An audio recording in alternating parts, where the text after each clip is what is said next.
बावलपुर स्थित लाल बहादुर शास्त्री अंतर्राष्ट्रीय हवाई अड्डे पर एक बार फिर सोने की खेप पकड़ी गई। शारजाह से आया बलिया का यात्री अपने मलाशय में कैप्सूल में सोने का पेस्ट रख कर लाया था। चेकिंग के दौरान जल्दबाजी करने पर कस्टम अधिकारियों ने स्कैनिंग की तो 3 कैप्सूल उसके मलाशय में मिले। इसके पास से 55 लाख का करीब 884 ग्राम सोना बरामद किया गया।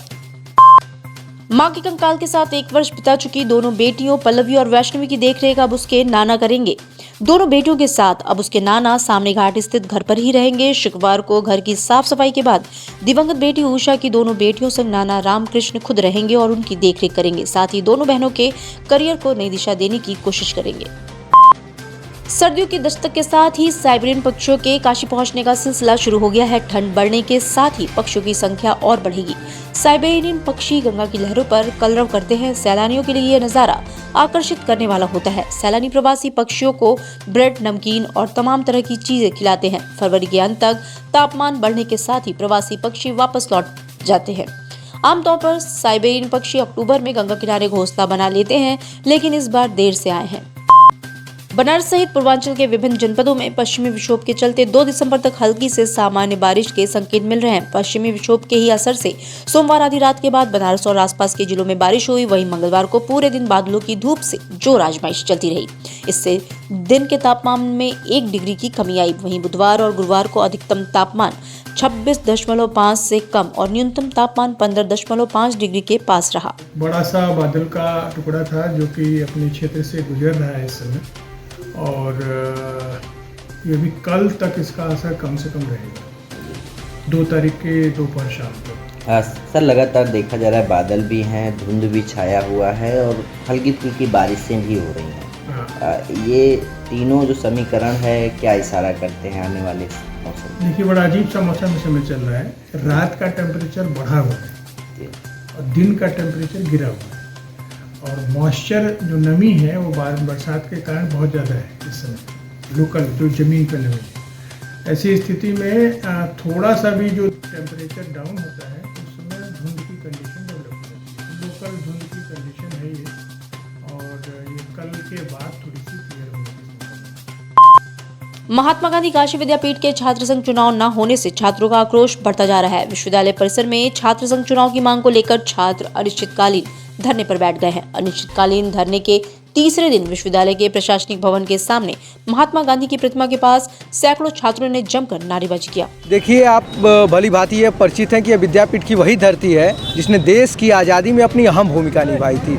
यही विद्यापीठ की धरती है जिसने देश को ऐसे ऐसे वीर दिए, चंद्रशेखर आज़ाद जी, पंडित लाल बहादुर शास्त्री जी, आचार्य नरेंद्र देव, ऐसे ऐसे लोग हुए जो देश को इस सर्वोच्च पटल पर जाकर के अपने बलिदान को समर्पित देश के प्रति किए। और आज विद्यापीठ की धरती छात्र संघ चुनाव केवल इसलिए रोकी है कि छात्रों की आवाज़ ऊपर तक न जाए, क्योंकि छात्र जब बोलना चाहेगा, जब छात्र बोलता है तो पढ़े लिखे लोगों की बात करता है। छात्र दारू मुर्गे और पैसे लेकर वोट की बात नहीं करता है। छात्र जब यहाँ से प्रतिनिधि चुनकर जाता है तो वह पढ़े लिखे लोगों की बातें करता है। यहाँ का छात्र एक छात्र नेता चाहते हैं, हम चाहते यही है कि विश्वविद्यालय प्रशासन जल्द से जल्द चुनाव की तिथि घोषित करे, नहीं तो हम लोग आमरण अनशन पर बैठने को बाध्य होंगे।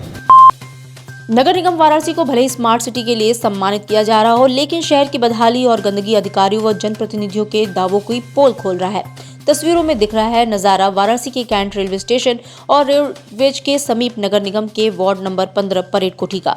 ये क्षेत्र में वाराणसी आने वाले सबसे ज्यादा यात्री और पर्यटकों का डेरा है, लेकिन गंदगी और सड़क की बदहाली ऐसी जैसे अति पिछड़े इलाके में हो। सिगरा क्षेत्र के परेड कोठी में इस हालत को लेकर मौजूदा बीजेपी के पार्षद सुशील गुप्ता के खिलाफ लोगों में आक्रोश व्याप्त है। खाने के लिए, लेकिन मैं यहाँ पे जा रहा था खाना खाने के लिए, यहाँ पे अपने माता जी को लेके आया था। इस रोड की इतनी खराब है कि तो चलने लग रहे, कोई आदमी जाएगा फिसल गिर जाएगा तुरंत, और इतना कचड़ पत्ती हो रखा है रोड, इस पर कोई चल नहीं सकता इंसान। अगर समझ चल रहे तो गिर जाएगा पक्का। अभी लोग गिरे भी हैं? जी हाँ, कई लोग गिर चुके हैं भैया, अभी गिर चुके हैं, उनके हाथ पैर टूट जाता है। बच्चे नहीं चल सकते इस पे रोड पे, बड़े आदमी कैसे चले? बच्चे नहीं बचा के चलेंगे, बहुत मुश्किल जाएंगे यहाँ से जाएंगे तो।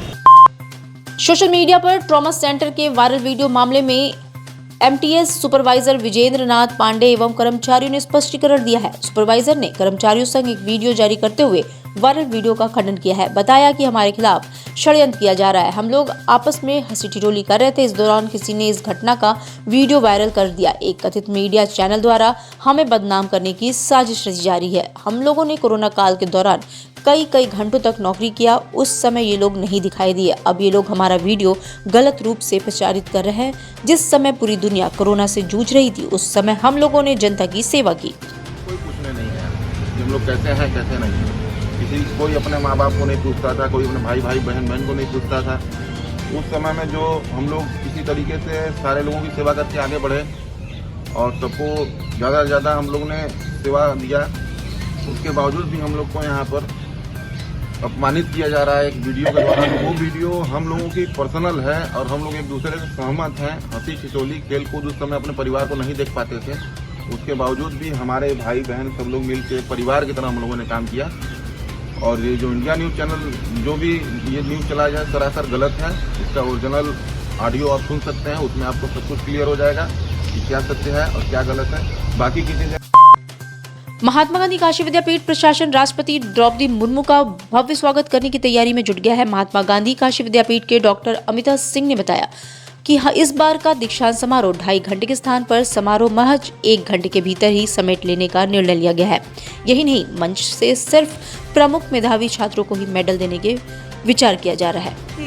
11 दिसंबर को विद्यापीठ का दीक्षांत समारोह होने का प्रोटोकॉल आ चुका है, जिसमें राष्ट्रपति मैडम पहली बार विद्यापीठ में आ रही हैं। या कह लीजिए कि 100 साल के इतिहास में राज्य सरकार के किसी भी विश्वविद्यालय में राष्ट्रपति का आगमन पहली बार हो रहा है।